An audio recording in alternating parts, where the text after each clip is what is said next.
Алдыңғы сабақта біз Java-ның данныйларының екі типі бар деп айтқан болатынбыз. Бұл сабақта біз сандық примитивті типтердің бүтін сандар деген түрін өтетін боламыз. Бүтін сандардың 5 түрі бар. Оларды мынау бірінші колонкада көріп тұрсыздар.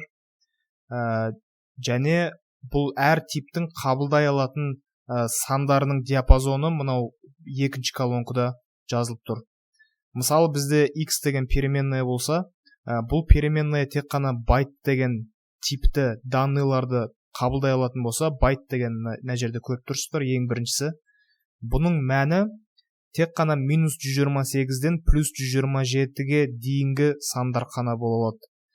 Мысалы, бұның мәні 110 бола алады. Себебі 110 мына екі санның, мына екі диапазонның, кешіріңіздер, мына диапазонның ішіне кіреді. Мына екі санның арасындағы сан. Ал енді бізде тағы бір переменная болса, оның да типі байт болса, мысалы y, бұның мәнін мына екі санның арасына кірмейтін сан болса, мысалы 1000, біздің программа қате болады, жұмыс істемейді. Дәл сол сияқты, мынау қалған типтерді дәл солай жұмыс істейді. Мысалы бізде short деген переменная болса, мынау екіншісі мына жерде. Бұның мәні мына екі санның арасындағы сан болады. Мысалы 30.000.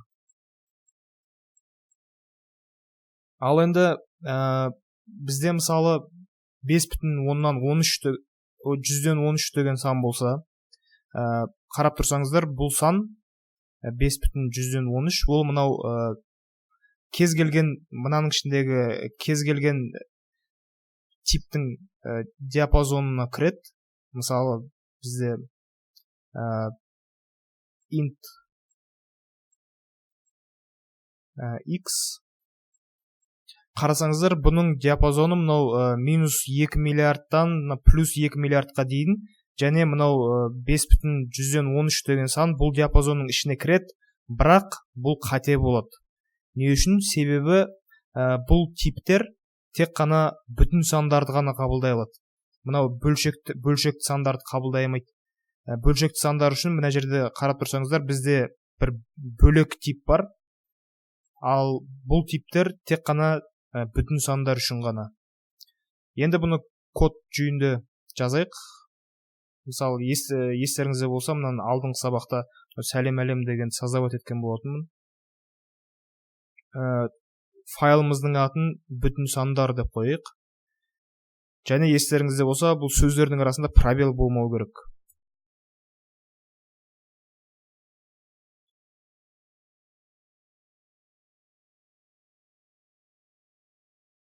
Тағы да қайталайын, мен мынау қазір жазып жатқан кодқа назар аудармай қойсаңыздар болады. Бұл жайлы біз келесі сабақта сөйлесеміз. Келесі сабақтарда деген.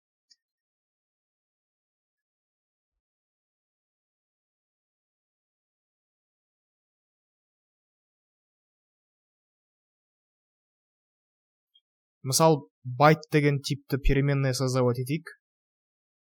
Мынаны артына былай шығарып қойын, сіздерге көріну үшін.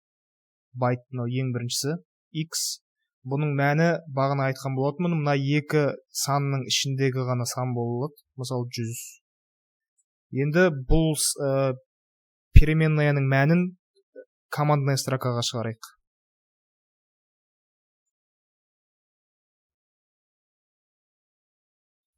Мынаны x деп жазсақ, бұл x деген переменнаяның мәнін шығарады бізге. Командная строкаға. Бұны енді нүкте Java деген расширениемен сохранить ету керек.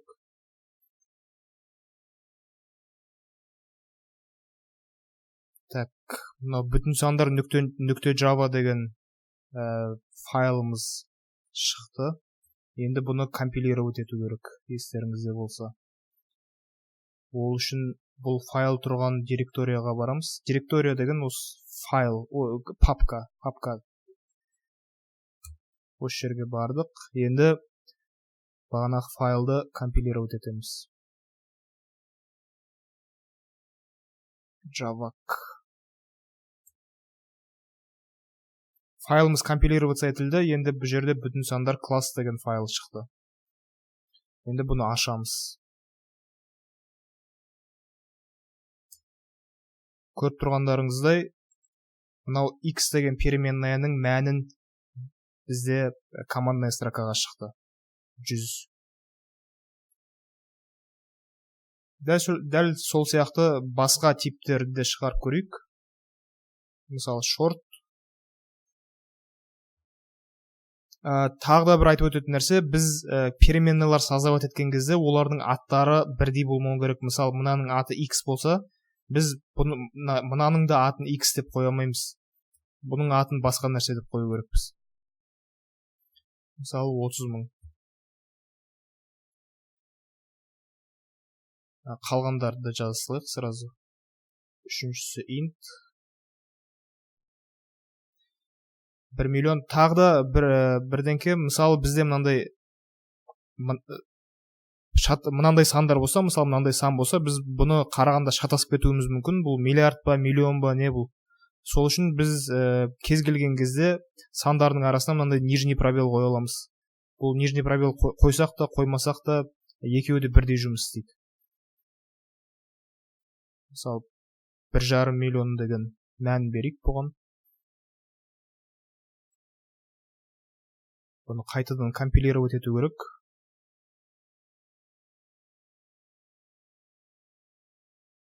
Компилироваться етілді, енді ашамыз.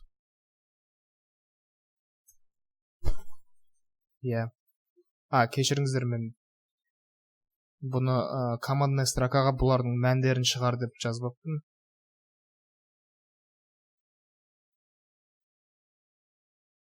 Мынаның мәнін шығару үшін біз мына жерге y деп жазамыз.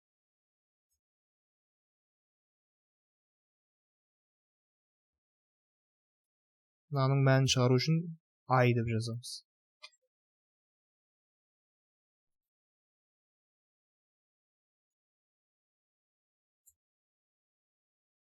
Компилироваться етілді. Енді ашамыз.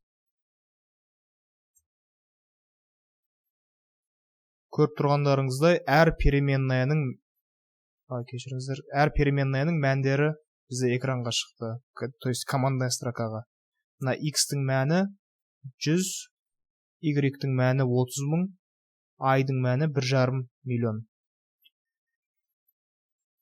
Енді мысалы,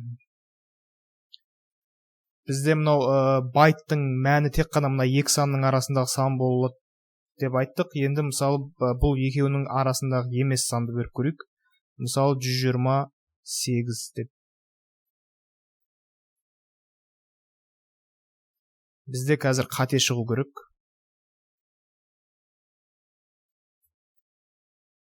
Көріп тұрсаңыздар, бізде қате шықты. Демек біздің, кешіріңіздер, бізде міне қате шықты. Демек біздің файлымыз компилироваться етілген жоқ.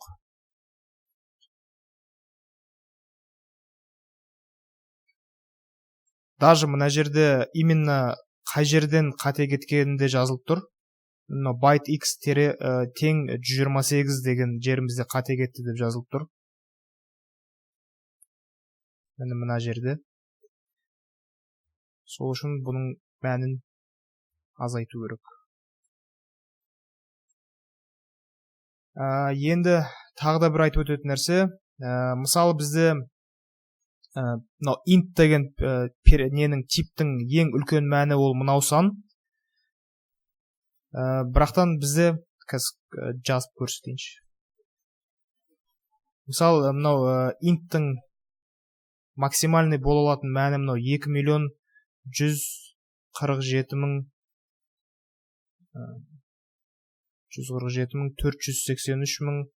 Ой, кешіріңіздер, 2.147.483.647. Мысалы бұның типі не емес, int емес, long болса, long деген мынау төртінші тип. Мынау бұл int деген типтің ең үлкен мәні. Бірақтан бұның мәнін бірге көп қылсақ, мысалы 48 деп берсек, ол негізі мынау longтың ішіне кіретін мән. мынау сан ол лонгтың диапазонының ішіне кіреді, бірақтан бұл қазір жұмыс істемейді. Қазір көресіздер.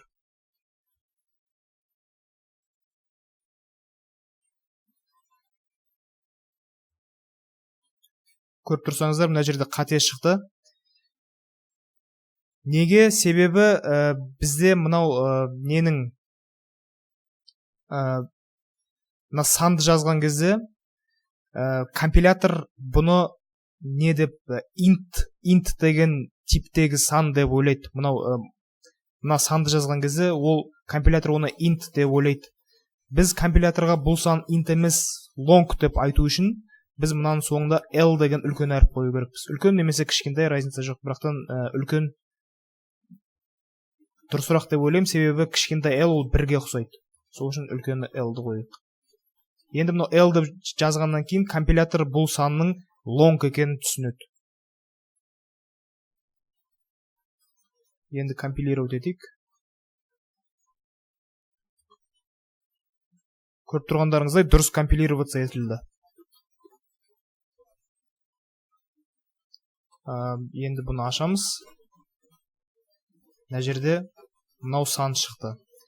Сіздер ойлауларыңыз мүмкін, бізге енді мысалы мынандай long деген типті переменная жазған кезде біз әр кезде мынаның соңына l қою керекпіз ба деп.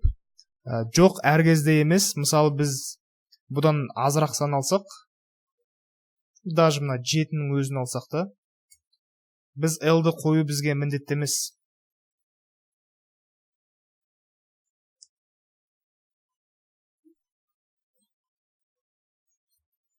Көрдіңіздер ме? Компилироваться етілді. Дұрыс жұмыс істеді. Біз бұл l деген әріпті, тек қана егер біздің санымыз мына int-тің максимальный санынан немесе int-тің минимальный санынан айтқым келгені мынадан көп немесе мынадан аз болған кезде, және біздің переменныйымыздың типі long болған кезде, сол кезде ғана l-ді қоямыз. Егер біздің санымыз мынадан көп немесе мынадан аз болмаса, бізге l-ді қою қажет емес.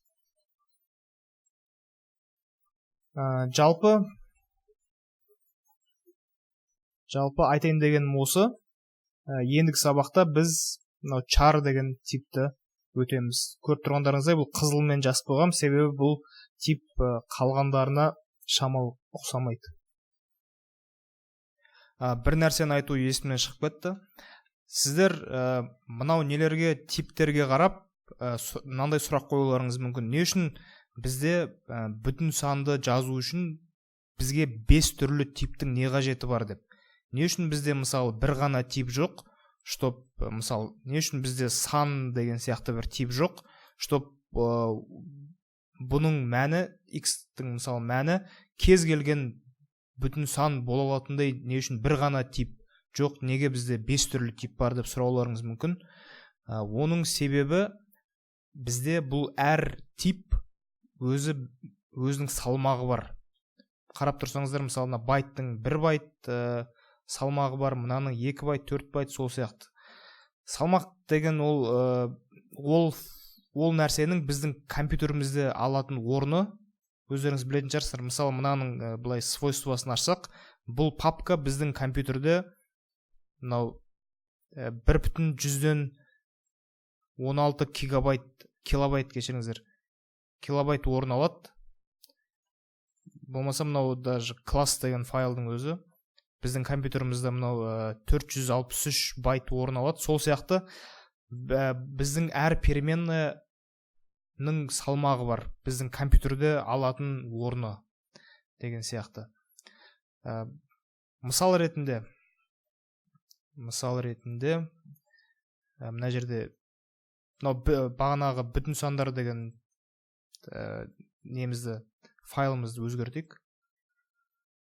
Мысалы бұл жерде тек қана байт деген типі бар переменная болса, бұның мәні мысалы 120 болса,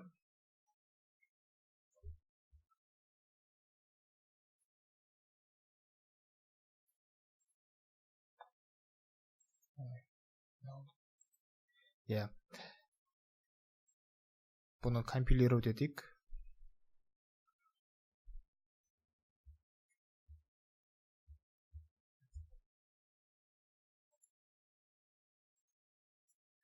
Енді бұл файлдың, мынау класс деген файлдың салмағы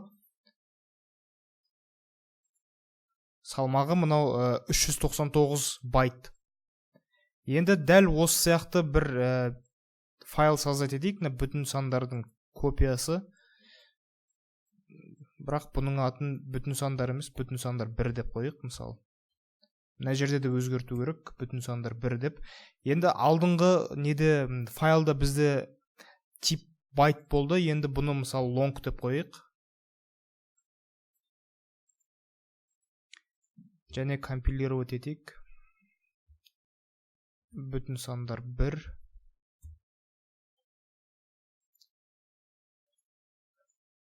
Ал бұл файлдың салмағы бүтін сандар 1 411 байт. Ал бағана біріншісінің салмағы 399. Мұнанкі 411. Көріп тұрғандарыңыздай, бірақтан екеуінің мәндері бірдей. Мұнанкіде 120,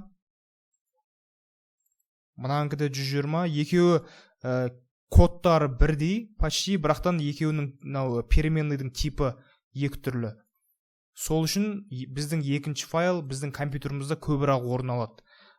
Егер сіздер мысалы тек қана кішкентай сандармен жұмыс істейтін болсаңыздар, сіздер мынау байтты қолдансаңыздар, сіздер сіздің компьютеріңіздағы орынды экономить етесіздер.